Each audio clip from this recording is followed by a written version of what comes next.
Então, abra sua Bíblia comigo no Evangelho de São Lucas, capítulo 16. Eu tenho pedido esse ano, eu tomei a decisão da gente sempre ler a Bíblia em pé, em respeito à palavra de Deus. A gente fazia isso antes, e a gente parou de fazer, relaxou um pouco, mas nós vamos voltar a fazer. Então, Lucas capítulo 16 e versículo de número 19. Vamos à palavra do Senhor. Glória a Deus. Lucas 16 e capítulo de número 19. Louvado seja Deus. Aqui diz assim: ora, havia certo homem rico que se vestia de púrpura e de linho finíssimo, e que todos os dias se regalava esplendidamente.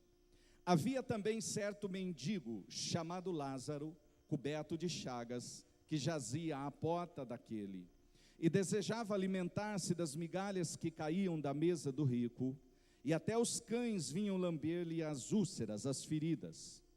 Aconteceu morrer o mendigo e ser levado pelos anjos para o seio de Abraão, e morreu também o rico e foi sepultado. No inferno, estando em tormentos, levantou os olhos e viu ao longe Abraão e Lázaro no seu seio. Então, chamando, disse: Pai Abraão, tem misericórdia de mim, e manda a Lázaro que molhe em água a ponta do dedo e me refresque a língua, porque estou atormentado nesta chama. Disse, porém, Abraão: Filho, lembra-te de que recebeste os teus bens em tua vida, e Lázaro igualmente os males. Agora, porém, aqui ele está consolado, tu em tormentos. E além de tudo, está posto um grande abismo entre nós e vós, de sorte que os que querem passar daqui para vós outros não podem, nem os de lá passar para nós. Então replicou: Pai, eu te imploro que o mandes à minha casa paterna, porque tenho 5 irmãos, para que lhes dê testemunho, pregue para eles, a fim de que não virem também para este lugar de tormento. Respondeu Abraão: Eles têm Moisés e os profetas, ouçam eles. Mas ele insistiu: Não, pai Abraão, se alguém dentre os mortos for ter com eles, arrepender-se-ão. Abraão, porém, lhe respondeu: Se não ouvem a Moisés e aos profetas, tampouco se deixarão convencer, ainda que ressuscite alguém dentre vós. Pai querido, fale conosco nesta noite, Senhor Deus. Nós estamos sedentos, famintos, desejosos, Senhor, de ouvir a Tua palavra, Senhor.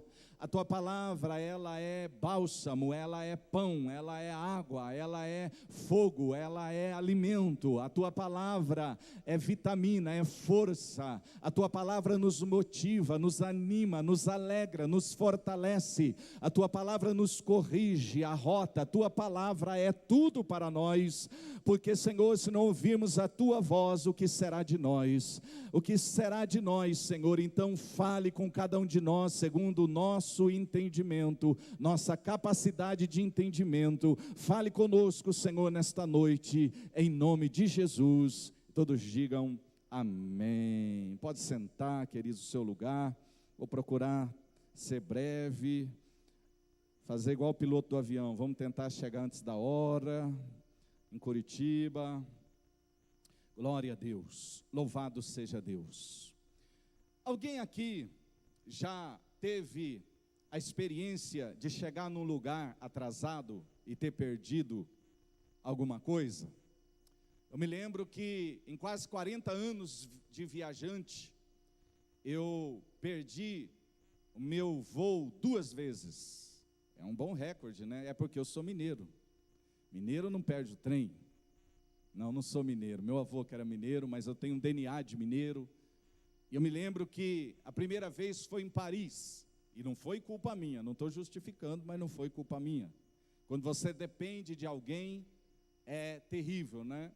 Eu estava na casa de um pastor e eu falei: pastor, nós temos que chegar antes no aeroporto. Não, eu sei a hora, eu conheço o caminho, eu sei a hora que a gente tem que sair. pastor, vamos sair mais cedo, pastor. Não, vai dar tudo certo, o senhor não se preocupe, o senhor não é daqui, o senhor não... Eu sei, eu falei, pastor, eu não sou daqui, mas eu costumo sair cedo e chegar cedo no aeroporto. Irmãos, quando nós saímos, tinha uma festa tradicional na cidade, tinha um trânsito terrível, e nós chegamos lá, e o avião já tinha partido, e era tarde demais. Tarde demais é o nome da mensagem de hoje, tarde demais. E, lógico, quando você perde um voo, você pode esperar outro, hoje ou amanhã, ou depois de amanhã, você pega outro voo, há conserto. Me lembro que eu fui convidado para pregar na Donep, em Foz do Iguaçu, e eu saí, fui para o aeroporto, e dessa vez a culpa foi minha mesmo, que eu me atrasei e perdi o voo, e não pude pregar, e quando eu cheguei no aeroporto, era tarde demais, não pude chegar a tempo. Então, o tema desta mensagem de hoje é tarde demais. Eu não sei o que você já se atrasou tanto que ficou tarde demais para aquilo que você tinha que fazer, mas eu te garanto, agradável não foi, confortável não foi, tarde demais. Essa parábola que nós lemos aqui é uma parábola. Eu quero fazer uma introdução aqui para você, porque quando a gente lê essa parábola, quem fica ligado, né, nas entrelinhas, ele tem uma mensagem aqui que parece estranha. Parece dizer aqui que a senha para entrar no céu é ser pobre, e a senha para ir para o inferno é ser rico. Parece que a gente, à primeira vista, entende, porque o rico foi para o inferno, e o pobre, miserável, foi para o céu. Mas não é assim. Se fosse assim, Abraão estava lá no céu, e Abraão foi muito rico. Então como é que ele foi parar lá no céu? Não é verdade? Então a gente entende aqui que não é isso que a passagem quer dizer. Muitas pessoas entendem assim. Por que Jesus contou essa parábola? Vamos entender porque ele contou há 2000 anos atrás, e vamos pegar lições do como serve para nós hoje, entendeu? Por que ele contou essa passagem? O rico foi para o inferno, o pobre foi para o céu. Por quê? Porque ele estava falando com fariseus, a classe religiosa da época. E os fariseus, eles eram extremamente materialistas e apegados em dinheiro, dinheiro, dinheiro, e eles não se preocupavam com os pobres. Então, Jesus estava dizendo com essa parábola assim, vocês por não ter amor pelo próximo vão acabar indo para o inferno. Mas o evangelho está vindo agora, e o evangelho é esse, o evangelho é para o rico e é para o pobre também. Até porque, irmão, salvação não é medido por quanto dinheiro a gente tem ou deixa de ter. A salvação é pela graça, porque pela graça sois salvos mediante a fé em Jesus Cristo. Amém? Então a salvação não é por ser pobre ou ser rico, mas é pela graça. Eu não mereço, mas Deus me deu. Enviou Jesus para morrer na cruz em meu lugar. E é pela fé. Quando eu creio que Deus me amou, enviou Jesus, e Jesus morreu na cruz, então eu creio nisso. Eu sou salvo em Cristo Jesus. Amém? Então eu quero que você entenda isso primeiro, porque senão a gente vai entender coisas que Jesus não quis dizer aqui. Mas vamos ver agora o que a gente pode tirar para hoje disso, tarde demais. Esta é uma parábola horrível, mas verdadeira. Horrível porque um dos personagens sofreu demais nessa dimensão, e o outro sofre até hoje na outra dimensão. É horrível porque alguém acabou no inferno, porque alguém não teve um final feliz. É uma história horrível porque pode ser resumida em 2 palavras, tarde demais. O homem rico tentou fazer no inferno tudo o que Lázaro fez na terra, mas infelizmente era tarde demais. Como nós vamos ver aqui, esse homem tentou orar no inferno, esse homem tentou evangelizar no inferno, esse homem tentou ser um cristão no inferno, tarde demais. Primeira coisa, ele despertou para o fato da eternidade tarde demais. Eclesiastes capítulo 3, versículo 11 diz assim, que Deus colocou no meu coração, no meu DNA, no seu DNA, o desejo pela eternidade. Eu não sei se você percebe que todas as religiões do mundo, não só a religião cristã, mas a religião judaica, o muçulmano, o budista, apesar de religiões que estão fora da palavra de Deus, todas essas religiões, todas as pessoas estão numa religião por causa que elas têm um anseio pela eternidade. Todos temos dentro de nós uma alma, um espírito. Eu acho interessante agora, porque os cientistas, eles estão com as coisas interessantes para nós da Bíblia, para nós cristãos. Os cientistas, a partir de Einstein, o maior de todos eles, o maior referencial, eles disseram assim: a gente não pode separar a ciência da religião. A gente não pode separar a ciência da fé, das coisas espirituais. É lindo ouvir um cientista que não é crente, que não é convertido, falar isso, dar essa sentença. E os cientistas são pessoas muito malucas. Por exemplo, para você ver como a gente é tão importante, é uma figura tão importante a criação de Deus, como nós somos a imagem e semelhança de Deus. Os cientistas estão resolveram criar um computador que fosse equivalente ao cérebro de um ser humano. E eles fizeram lá uma conta que eles precisariam de um espaço de 3 maracanãs só para abrigar a máquina desse computador. Para você ver que tamanho que é uma máquina que precisaria um homem fazer para ser semelhante ao meu cérebro, ao seu cérebro. Que coisa grande que é Deus em nós. Esses dias estava vendo o cientista, eles estão tão impressionados com esse negócio da alma humana, do ser humano ter uma alma, que teve um deles que resolveu pesar quanto pesa a alma de uma pessoa. Então ele foi pesar um cara na hora da morte, e depois que o cara morreu, ele pesou de novo. Pesou o cara com alma e pesou o cara sem alma. Não estou falando de um doido, não estou falando de cientista. Eles estão doidos, por quê? Porque além de construir um computador, eles descobriram que pesa 26 gramas a alma. Ainda bem, porque se for assim, a gente nem voa lá para cima.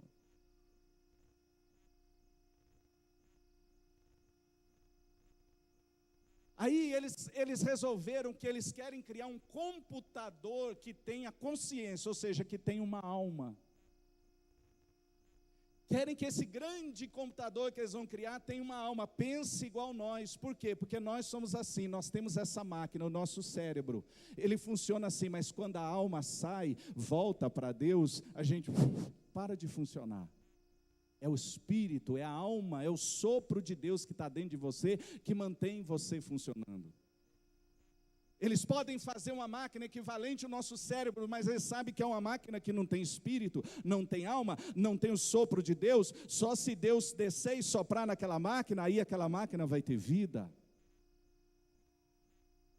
Então nós temos dentro de nós uma alma, um espírito que é eterno como o nosso Deus. E eles estão tentando agora, porque eles botaram na cabeça que a alma pode estar nos neurônios do nosso cérebro. Então estão pegando o neurônio de rato, que é parecido com o nosso, e eles estão colocando nos computadores, para tentar fazer os computadores ter espírito, ter vida, ter alma, ter consciência. Mas é só eu e você, só nós que fomos feitos à imagem e semelhança de Deus, nós temos o sopro de Deus dentro de nós. Irmão, por que você acha que essa mulherada, que a maior, esses homens, que a maior indústria do mundo hoje é a indústria da cosmética, é o homem querendo viver mais, é o homem querendo ser eterno, é o homem querendo não morrer, é o homem procurando a fórmula da juventude eterna. Por quê? Porque a eternidade, Deus colocou dentro do nosso DNA, o desejo pela eternidade. Você está me acompanhando ou está difícil demais? Está me entendendo? Diga amém. O que eu quero dizer com isso? É que nós, às vezes, vimos aqui, e um próprio cientista estava dizendo, não crente, que eles pesquisaram que o período da vida humana, que a pessoa ela tem mais consciência de que ela é espírito, de que ela é alma, de que ela não é só carne, é quando ela é criança. A criança, ela tem mais noção dessa consciência, porque é o período mais ingênuo, é o período mais puro da nossa vida, e chega um tempo que a gente vai se endurecendo tanto, e se materializando tanto, que a gente vai fechando algo dentro de nós para a eternidade, para as coisas eternas, e começamos a pensar tão somente no hoje, no agora, no amanhã, no depois de amanhã, mas não temos uma concepção de eternidade, não nos importa isso mais. Nos materializamos tanto, que só interessa hoje, amanhã, depois de amanhã, semana que vem. Porque quando a gente tem uma concepção de eternidade, por que é importante isso, igreja? Porque quando a gente tem a concepção, eu sou um ser eterno, eu sou um espírito, eu habito dentro de um corpo, eu tenho uma alma, mas eu sou eterno. Quando esse corpo aqui parar, quando esse computador aqui parar, quando essa roupa aqui envelhecer, eu estarei só começando a minha eternidade. Quando a gente tem a noção disso, irmãos, tudo na nossa vida muda. A gente não briga mais com a mulher porque ela não salgou a comida. A gente para de nhenhenhê, mimimi, leleli, lalala, lilili, não me toques. A gente para com coisinhas, com preocupaçõezinhas, com roupa, o que eu vou vestir, com comida, o que eu vou comer. Não vos preocupeis com o que haveis de comer, de beber, de vestir. O vosso Pai Celestial, aquele que faz nascer a flor hoje, amanhã ela seca, aquele que alimenta os pássaros, você não teria mais valor para ele do que um pássaro. Ele cuidará de todas as suas necessidades. Aleluia! Era hora de você levantar essa mão e glorificar o Senhor, porque você é melhor do que um passarinho, porque Ele cuida de você, porque Ele tem provido, porque Ele vai prover, porque Ele te cura, Ele te liberta, Ele se importa com você, os detalhes da sua vida. Aleluia! O que cuida de um passarinho é o que cuida de você.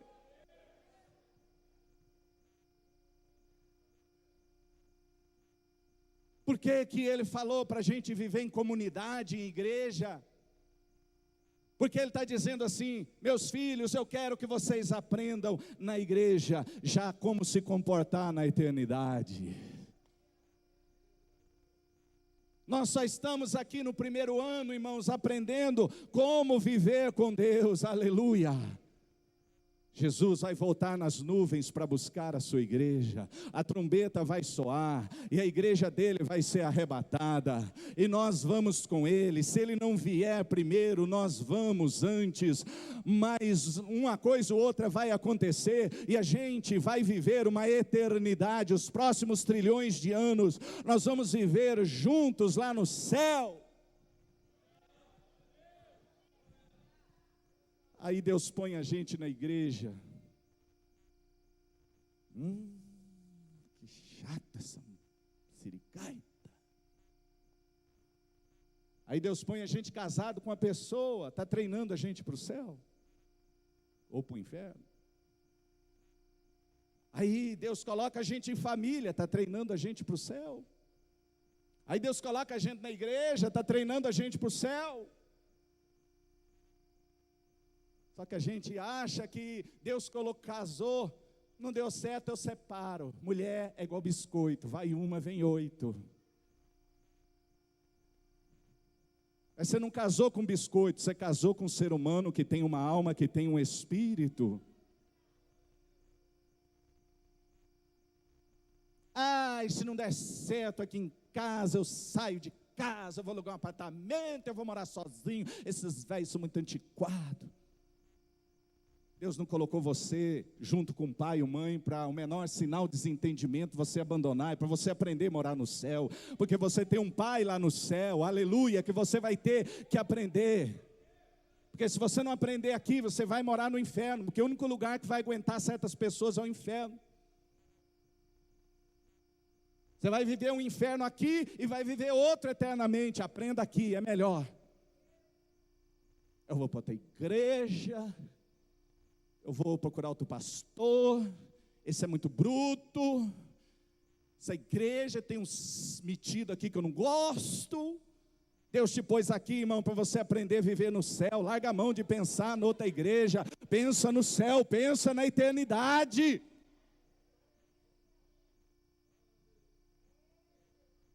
Pensa na eternidade, pelo amor de Deus. Pensa na tua alma. Não estou pensando no meu conforto nesse momento. Ai, não gosto de gente metida, orgulhosa. Vou dizer uma coisa, quando você olha para uma pessoa e não gosta dela, tem muito de você nela que você não gosta. É por isso que você não gosta dela, você vê você em algo nela. Então, quando você olha para uma pessoa e não gosta, você não está gostando de algo em você, está projetando nela. Está na hora de você olhar no espelho e falar, o que ele tem, que eu já não gosto só de olhar nele, em mim. Você é metido, Joel. Não é o Joel que é metido, sou eu que estou projetando nele. E o que tem de gente, ninguém presta para ele, é porque ele acha que ele não presta, então ninguém presta. Porque quando você se valoriza você valoriza todo mundo. Você não tem problema para valorizar o drogado que chega babando com o olho saltando para fora, não falando coisa nenhuma. Você ama ele, primeiro, porque você se ama. Eu me amo. Eu posso amar qualquer pessoa difícil, porque eu me amo primeiro. Eu sou seguro, eu tenho identidade, eu sou filho de Deus. Eu tenho identidade espiritual. Eu não preciso me sentir menor diante de ninguém. Você perdeu a oportunidade da glória, meu irmão, você tem identidade, você é filho de Deus, aleluia!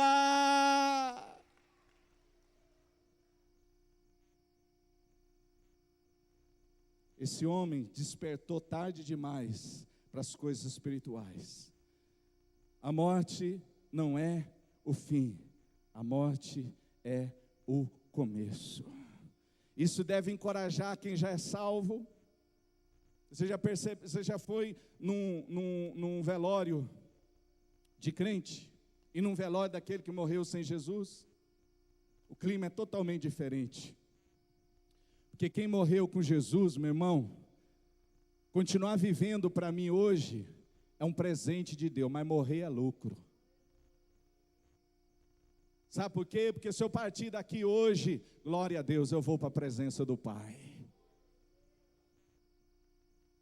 Crente não tem medo de morrer, porque ele sabe que não existe a morte. A morte pior é a separação eterna do homem de Deus, isso é morte. Mas quando você tem Jesus, você está aliançado com Ele. Quando você sair daqui, você vai para o lado dele. É melhor estar lá com Ele do que ficar aqui nesse mundo cheio de sofrimento. Tem gente que fala assim, Moisés, 40 anos no deserto, enfrentando todo o sofrimento do deserto, e Deus não deixou ele entrar em Canaã, que se ferrou. Se ferrou nada, irmão. Ele foi promovido, ele não entrou em Canaã, que ia ter problema de todo tipo, mas Deus promoveu, levou ele para o céu. Alô?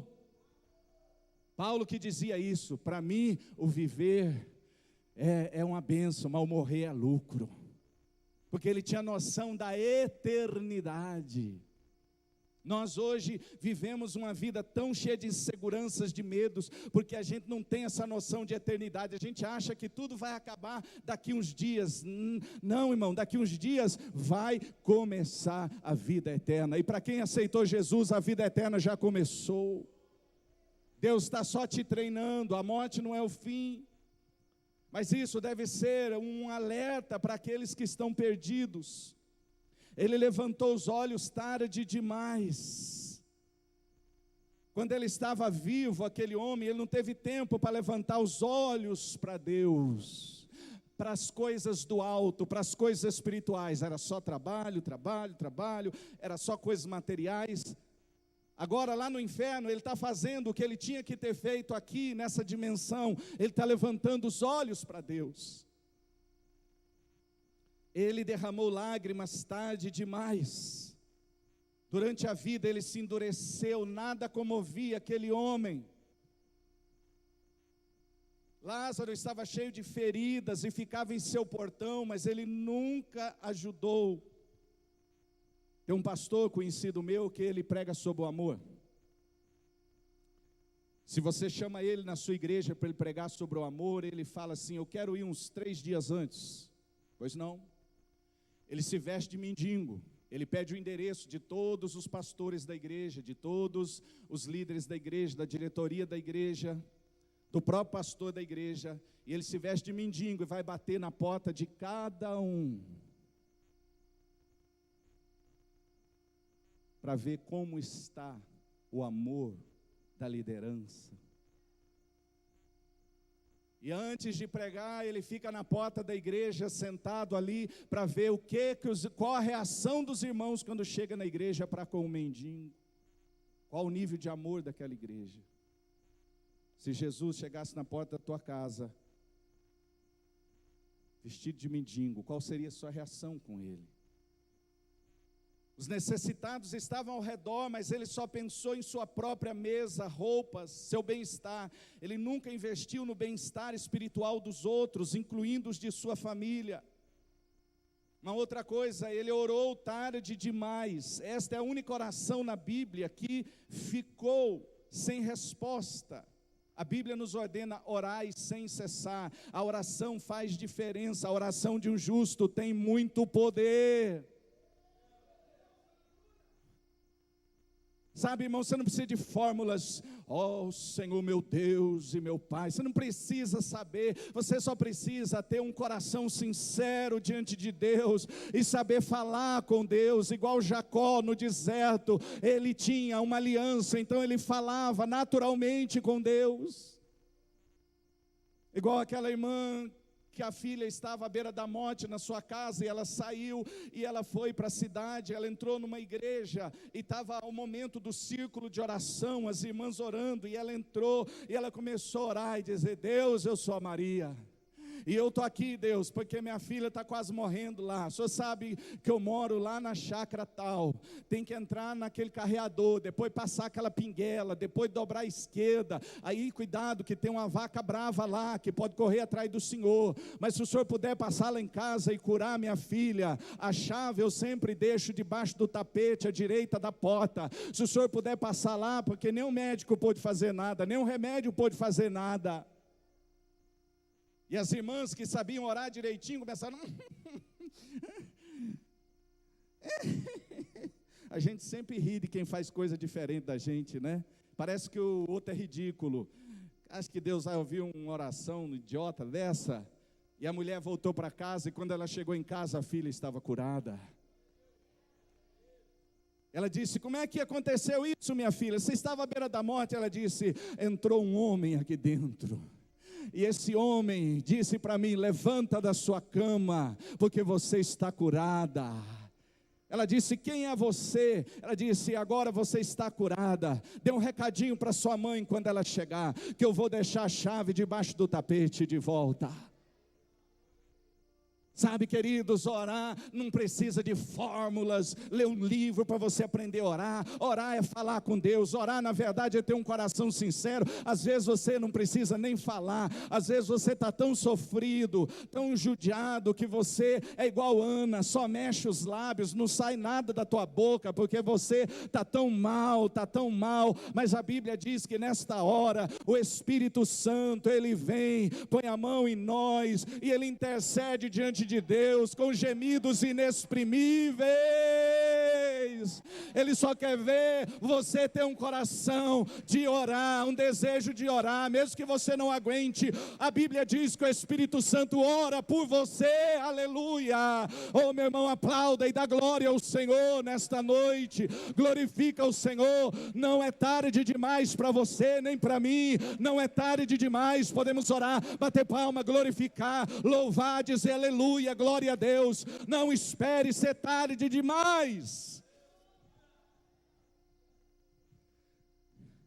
Esse homem lembrou-se dos valores espirituais tarde demais.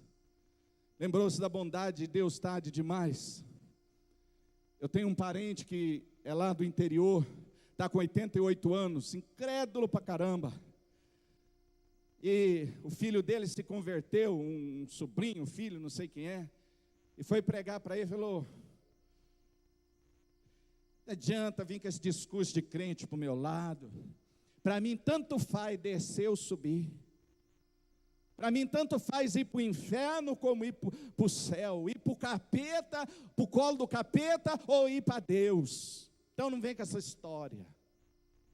Aí ele ficou doente, foi para o hospital. Meu pai estava me contando, e a gente estava rindo muito, que lá no hospital, chegou um momento que ele começou a ver alguns demônios assim, vindo para o lado dele, mas esse homem se mijou todo. E o filho dele, velho também, né, porque ele já é velho, o filho também já velho, viu o pai falando: eu estou vendo, eles estão vindo me buscar, e não sei o que, o filho. Meu irmão, falar até papagaio fala.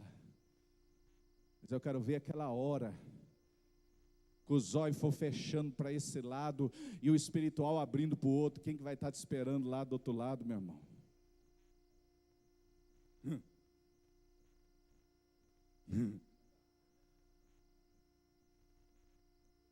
Aí você vai querer voltar. Quero voltar. Ou você vai então querer dizer: aleluia, me leva, anjo. Me leva, me leva.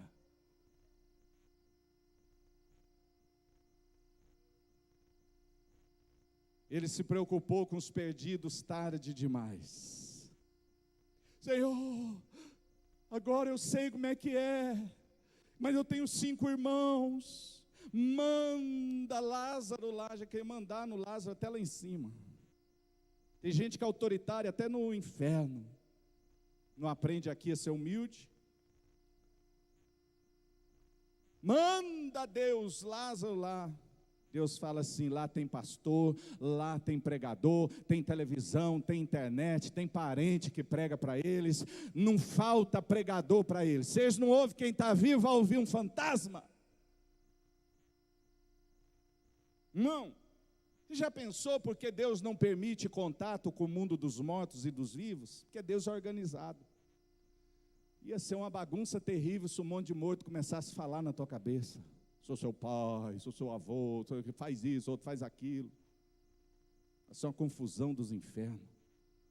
Deus falou: quando está aqui, é aqui, lá é lá. Sou organizado.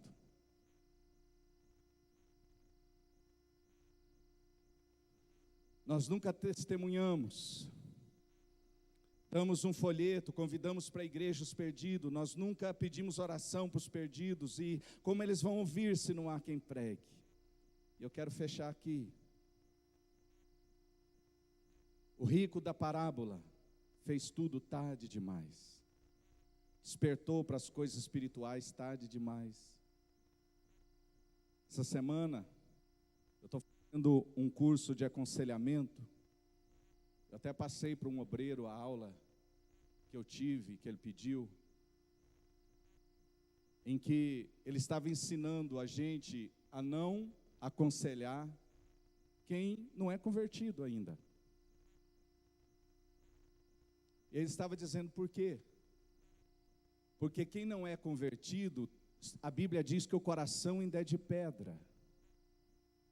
Então tudo que você fala para ele, para aconselhar, é como se batesse o tiro que batesse na pedra, tec, tec, tec, tec, e ricocheteia. Não adianta você aconselhar quem não é convertido. Porque o que não é convertido, o seu coração ainda é natural, ele não entende as coisas sobrenaturais, ele não entende isso que eu estou pregando aqui, ele não entende o que eu estou falando, porque o coração dele ainda é de pedra. Mas quando a pessoa nasce de novo, a Bíblia diz, Ezequiel diz que Deus nos dá um coração de carne. O que é um coração de carne? É um coração espiritual, é um coração que entende as coisas espirituais, é um coração aberto às coisas espirituais. Então você aconselha e aquilo vai, a pessoa vai aceitando aquilo, porque ela se tornou espiritual. E o que se faz com aquele que não é convertido? Você evangeliza. O que é evangelho? É a boa nova. Você prega o evangelho para ele. Jesus, Deus enviou Jesus para te salvar. Você quer aceitar Jesus como seu único e suficiente Salvador? Quer nascer de novo? Quer escrever seu nome no livro da vida? Quer receber Jesus? Quero. Aí, depois que ele receber, aí você aconselha. Hello? O problema é que a gente quer pegar pessoas que ainda têm um coração de pedra, uma pessoa que o coração não foi transformado, e quer colocar semente preciosa, é igual você jogar pérola aos porcos. O porco não sabe o valor da pérola, e ele pisa na pérola, e a pérola entra no meio da sua patinha, e aquilo dói, e ele fica irado com você, e avança em cima de você, porque você causou dor nele, e ele quer destruir você. E eu tenho uma teoria comigo. A gente que já se batizou, devia perguntar: será que eu nasci de novo?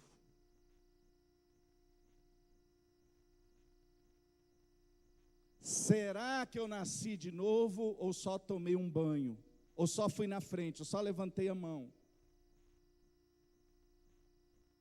Ou meu coração ainda é tão duro, porque todo aconselhamento, todo discipulado, toda mensagem, todo conselho me ofende, eu avanço contra quem me aconselha, querendo destruir, porque dói a minha patinha.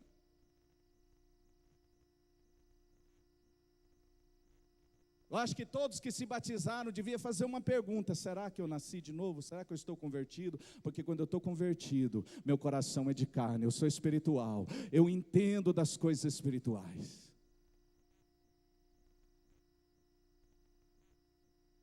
Eu consigo entender quando falam que existe um céu, que existe um inferno, que existe anjo, que existe Deus, que existe a Trindade. Eu consigo entender que Deus colocou liderança espiritual, que eu tenho que estar debaixo de uma cobertura espiritual. Eu começo a entender de libertação, de anjos, de demônios. Eu começo a compreender, porque meu coração é de carne. Eu agora deixei de ser natural, eu deixei de ser carnal, agora eu sou espiritual. É difícil dar aleluia agora, porque essa é a hora que a gente tem que fazer uma análise. Nossa, será que eu sou um pastor convertido? Será que eu sou um pastor que nasci de novo? Como é que eu sei, apóstolo? A Bíblia diz que pela árvore conhecereis os seus. Então, se você vai numa laranjeira, você espera encontrar nela? Se você vai numa figueira, você espera encontrar nela? Se você vai numa parreira, você espera encontrar nela uva. De acordo com os nossos frutos, dá para saber se a gente nasceu de novo, se a gente se converteu mesmo, ou se a gente foi na frente, diz: eu aceito Jesus, tomou um banho, mas continuou duro. A palavra não entra, a palavra não faz efeito, eu não reajo à palavra, eu não quero ninguém me pastoreando de perto, não quero ninguém me aconselhando, não quero ninguém me dizendo o que eu fazer, não quero cobertura espiritual, esse negócio de demônio, esse negócio de Deus, esse negócio de anjos, esse negócio de coisa, não quero. Então o fruto está dizendo: eu não converti ainda. Se eu ainda produzo frutos pecaminosos, carnais, naturais, se eu não saio da frente da internet vendo pornografia, se eu não perdoo, se eu tenho ciúme, inveja constantemente, não me liberto disso. Porque eu tenho que entender, irmãos, uma coisa interessante, que às vezes a pessoa foi salva, mas ela não foi liberta. Isso é importante você entender isso. Às vezes a pessoa realmente, ela foi salva, seu nome foi escrito no livro da vida, ela aceitou Jesus, mas essa mudança não aconteceu porque ela não foi liberta, e a libertação ela vem através da palavra: conhecereis a verdade vos libertará. A pessoa não deixou a palavra limpá-la, lavá-la como uma água, a pessoa não foi liberta. É como o povo, quando eles estavam escravos no Egito, eles estavam lá e eles foram salvos do Egito, mas eles não foram libertos do Egito.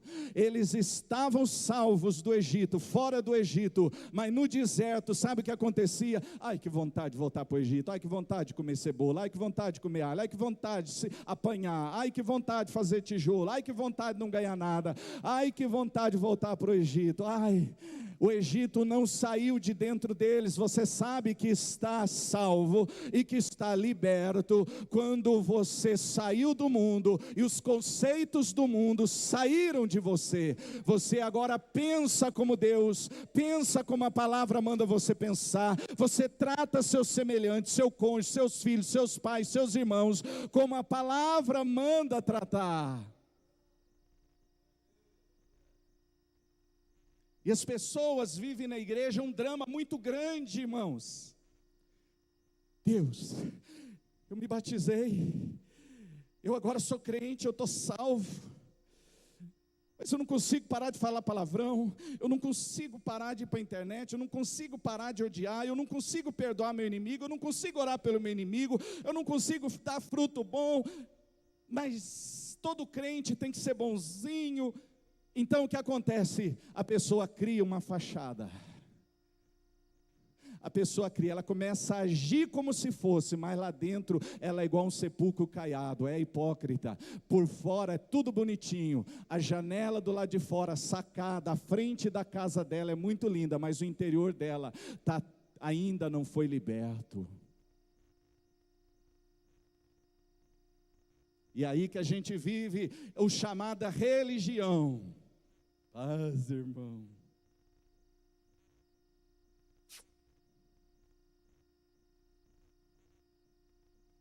Não tem transparência, não tem sinceridade. Tem brigando no carro, um xingando o outro, ofendendo o outro, mexendo com o brilho do outro. E as crianças atrás chorando. E o pai dando tapa na orelha da irmã, da mãe. Tinha um casal que vinha assim para a igreja, segurando o volante, começava a discutir, ele tinha um ataque de ira, pá, na orelha da mulher, os filhos atrás, chegava ali no estacionamento, paz, irmão. As pessoas foram salvas às vezes, mas não foram libertas. A gente tem que procurar libertação. Libertação vem através da palavra, ouvir a palavra, dar fruto. Deus não quer que você viva de aparência. Quem vive de aparência vai acabar como aquele homem, no tormento, no sofrimento. A vida já é um inferno, porque você manter uma aparência aqui já dá um trabalho desgraçado. Você fingir a vida inteira que você é bonzinho, que você é um bom marido, que você é uma boa esposa, que você é um bom filho, que você é um bom cristão, que você é um bom pastor, e fingir tudo aquilo já é um trabalho terrível, ainda ir para o inferno por causa disso. Não, irmão, busque libertação. Eu estou salvo, agora eu preciso me libertar, aleluia, dos conceitos mundanos, daquelas coisinhas que eu fazia antes, que eu vivia antes, que eu trouxe para o reino de Deus, e que eu estou vivendo assim agora. Eu preciso de libertação. Gente que não consegue se relacionar, não consegue perdoar, não consegue amar o próximo. Jesus, sabe, às vezes eu me sinto, eu vou dizer uma coisa, vou abrir meu coração para vocês, irmãos, estou fechando aqui. O João já vai preparar o vídeo lá.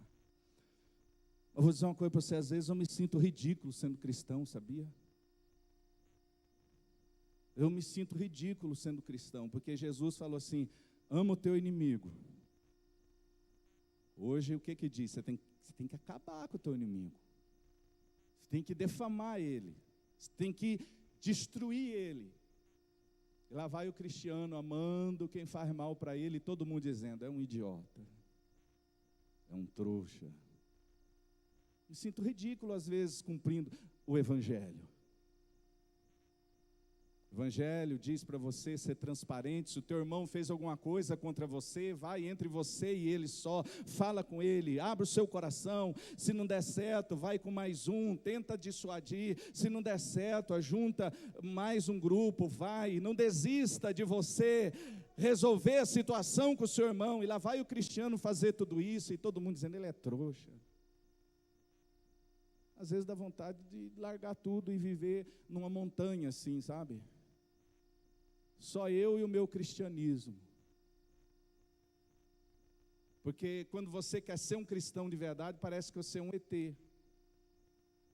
Porque o certo parece que é você ser hipócrita, ser falso, sorrir fingido, fingir que está tudo bem, fingir que perdoa.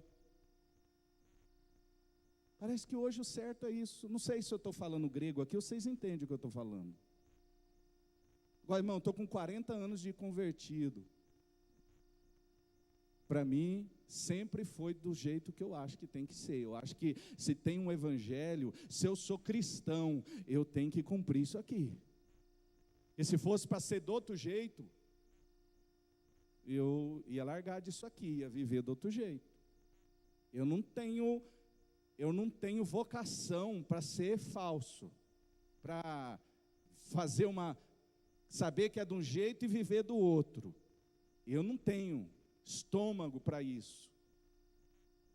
Ou eu largo tudo e vou viver outra vida que talvez eu quisesse viver, ou eu vivo a vida de ser um cristão. Porque é terrível você viver uma vida dupla. E Deus está nos chamando hoje, antes que seja tarde demais.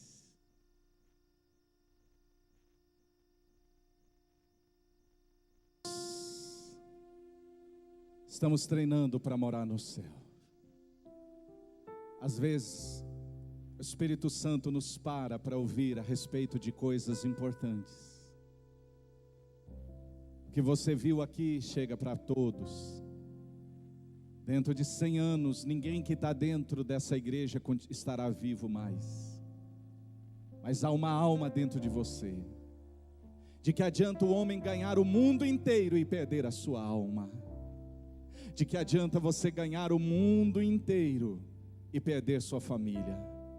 De que adianta você ganhar o mundo inteiro e perder seu casamento? Hoje é noite da gente pensar nas coisas do alto, antes que seja tarde demais. Quando eu chego no aeroporto e perco um voo, eu tenho uma segunda chance. Mas esse caso que eu estou pregando é o caso que não haverá uma segunda chance. Que não haverá uma segunda chance. Hoje é o dia dos crentes que estão aqui pensar: eu nasci de novo. Eu tenho um coração de carne. E é só você que pode, com a ajuda do Espírito Santo, detectar isto. Eu não sou teu juiz. Ninguém aqui deve ser juiz do outro. Eu tenho que cuidar de mim. E você que ainda não recebeu Jesus como Salvador, enquanto os irmãos vão cantar essa música de novo, eu vou dar aí uns 3 ou 4 minutos para isso. Depois eu vou orar. Mas se você ainda não recebeu Jesus como seu Salvador, enquanto os irmãos estiverem cantando, sai do seu lugar e vem aqui na frente receber uma oração. Se você está frio, longe dos caminhos, quer reconciliar, você estava muito fraquinho espiritualmente, quer se reconciliar nesta noite, enquanto eles cantam e a igreja canta, você vem para frente. Enquanto os obreiros entrem no processo de intercessão, os pastores também, os diáconos também, porque é uma guerra espiritual. Satanás, ele quer levar o máximo possível com ele para o lago de fogo e de enxofre.